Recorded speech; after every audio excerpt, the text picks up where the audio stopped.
Huitzilopochtli, the hummingbird god who built an empire. Imagine standing at the foot of a great temple, staring up a long staircase into the sun. And at the bottom, carved in stone like a frozen scream, lies a shattered goddess, dismembered, broken into pieces. Her name is Coyolxauhqui, and she is the moon. Now here's the twist. This isn't just art. It's a story, set in stone. Because the people who built this temple believed the world itself depended on what happened next. A child is about to be born on a mountain called Snake Mountain. He won't be born crying or helpless. He will be born armed. And the instant he arrives, the moon falls. This is the story of Huitzilopochtli, the hummingbird god of the Mexica, the divine force behind a rising empire and the blazing heartbeat of the sun itself. Who is Huitzilopochtli? To understand Huitzilopochtli, we need to get one thing straight right away.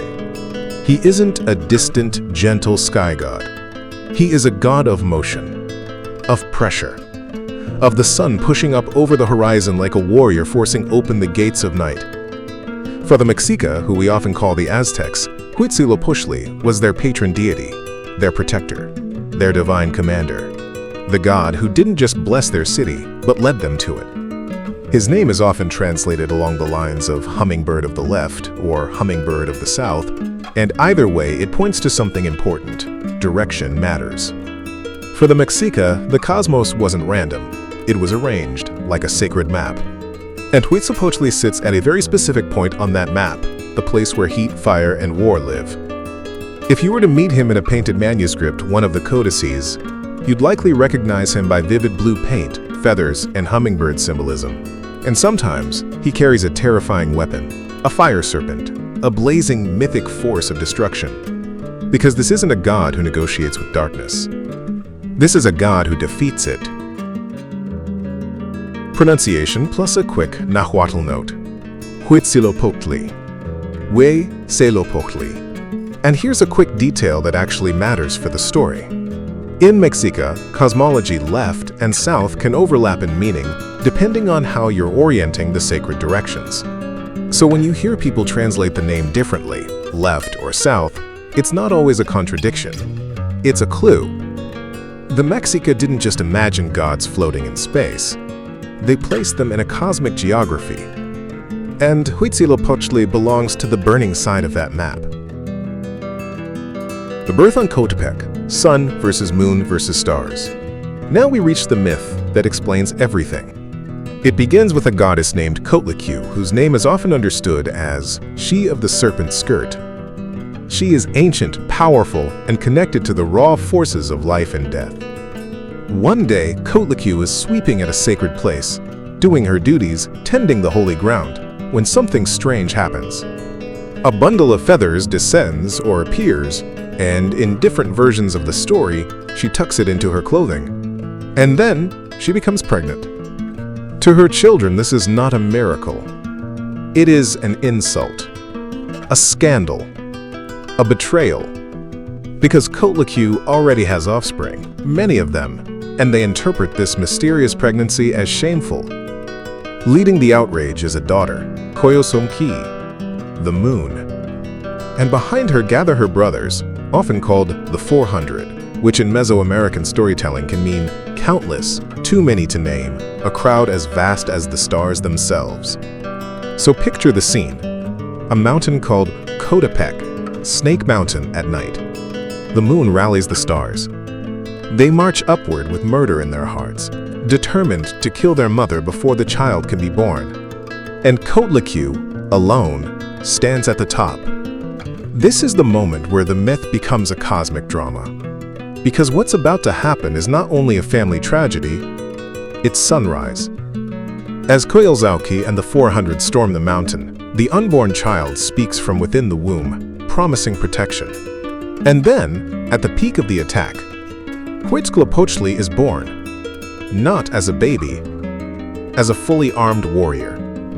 He erupts into the world carrying divine power, and in many tellings he wields a deadly, blazing weapon, like a serpent of fire, striking with the force of a solar flame.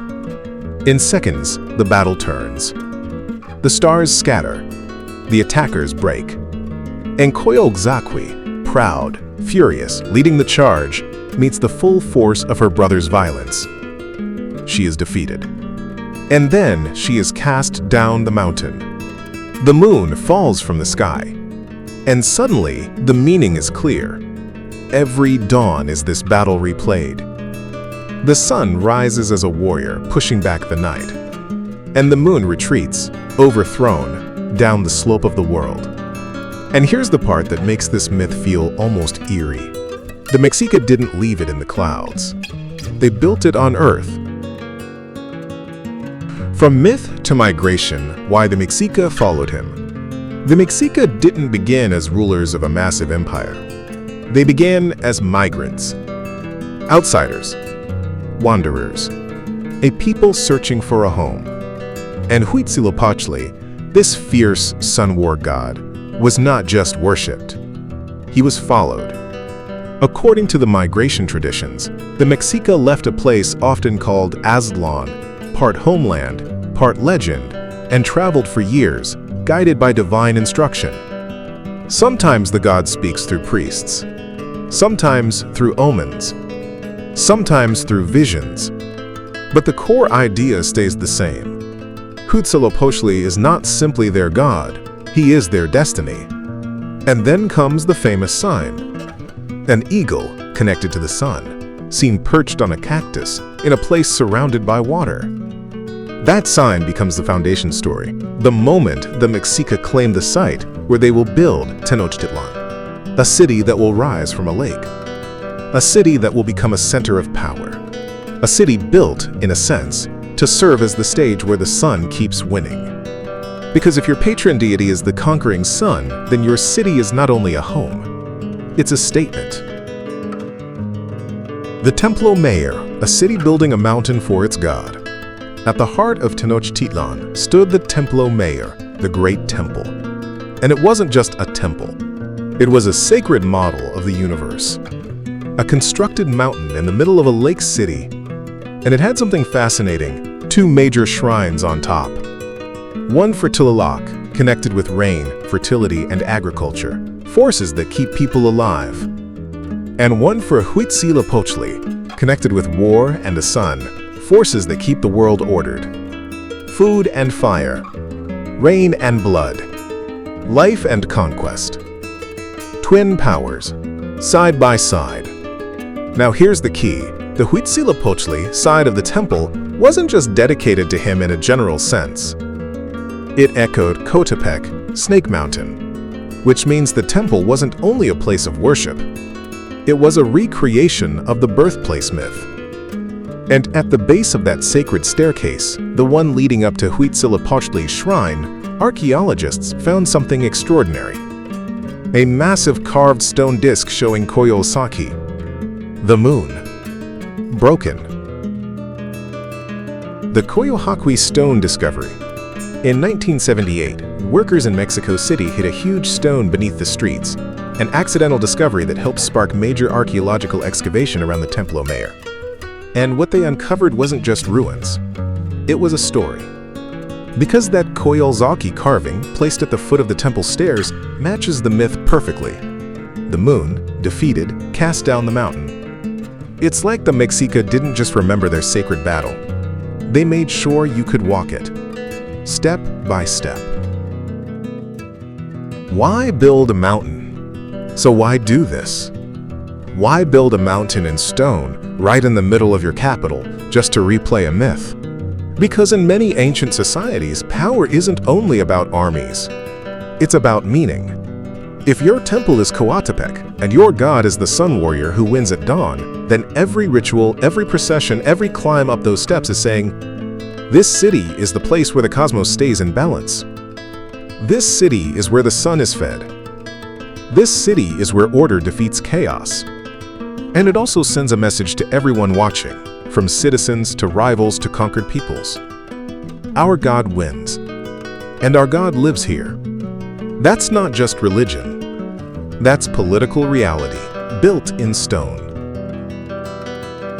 What worship meant: time, war, and keeping the sun moving. At this point, we have to talk about the worldview behind it all. To the Mexica, the universe wasn't a machine that ran forever on its own.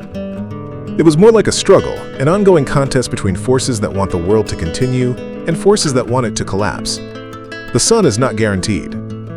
Dawn is not automatic. Order has to be maintained. That's why Huitzilopochtli isn't just the sun. He is the sun as a warrior, constantly fighting. And that belief shaped how the Mexica understood time itself. They tracked time through multiple calendar systems and saw certain cycles as incredibly dangerous, moments when the world could reset, crack, or fall apart. One famous example is the Great Cycle that returns every 52 years, when calendar counts realign and the fear of cosmic disruption grows. In those moments, renewal rituals mattered intensely because the goal wasn't only to celebrate time, it was to keep time going. Now that brings us to a topic people often associate with the Mexica, ritual sacrifice. Here's the important thing to understand in a respectful, non-sensational way. They believed offerings, up to and including human lives, were part of a sacred debt, a payment to sustain the sun and hold back catastrophe. This doesn't mean we have to agree with it, but it does mean that, inside their worldview, it wasn't random cruelty. It was cosmic obligation. And Huitzilopochtli stood at the center of that obligation, like a blazing engine. If the sun is a warrior, then the warrior must be fed. And if the sun stops winning, everything stops. Legacy: how a war sun god still haunts the modern world. After the Spanish conquest, the great city was transformed. Buildings collapsed, stones were reused, temples were buried. And yet, Huitzilopochtli never fully disappeared, because you can't completely erase a god who was built into a city's blueprint. Even today, Mexico City sits over the bones of Tenochtitlan. And when you stand near the Templo Mayor ruins, you're standing at a place where myth, politics, and architecture were welded together. And that founding sign, the eagle on the cactus, still echoes through modern identity and symbolism. So when people ask why Huitzilopochtli matters now, the answer isn't only because he's an interesting myth. It's because his story shows what myths can do. They can guide migrations. They can justify power. They can shape cities. They can become a nation's memory. Huitzilopochtli is a reminder that belief isn't just something you think. Sometimes, belief is something you build. Closing. So let's return to that first image. A shattered moon at the foot of a mountain temple. A staircase rising toward the sun. A god born armed, winning the dawn over and over again. Huitzilopochtli was more than a war god, more than a sun god. He was the story the Mexica told to explain why their city rose and why the world kept turning. And now I want to ask you, when you hear this myth, what do you think it really is? A cosmic explanation for sunrise? A political story made sacred? Or both at the same time? If you enjoyed this, leave a comment with your take and tell me who you want next. Coyolxauhqui, Coatlicue, or a deep dive into the Templo Mayor itself. And as always, thanks for watching.